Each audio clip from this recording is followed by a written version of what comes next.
চচ্চড়ি তো অনেক রকমই বানাই, তবে ইউটিউবে এভাবে দেখলাম। চলো তাহলে রেসিপিটা তোমাদের সাথেও শেয়ার করে নিই। আমার ঘরে যা যা সবজি ছিল সবটাই আমি কুচো করে কেটে নিয়েছি। এবার কড়াইতে সর্ষের তেল গরম করে একে একে বড়ি আর বেগুন ভেজে তুলে রেখে দিয়েছি। এবার ওই তেলেই কালো জিরে ফোড়ন দিয়ে আলু হালকা করে ভেজে নিয়ে দিয়ে দিচ্ছি ফুলকপিগুলো।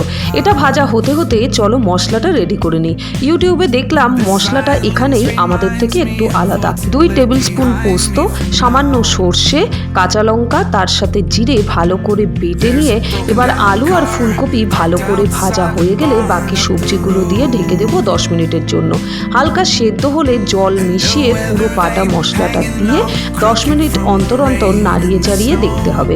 এবার পুরোটা ভাজা ভাজা কমপ্লিট হয়ে গেলে বেগুন বড়ি ভাজা, কুচনো ধনেপাতা খুব ভালো করে মাখিয়ে নিয়ে গরমে একটু কাঁচা সর্ষের তেল দিয়ে গরম ভাতে সার্ভ করে দাও। সাবস্ক্রাইব।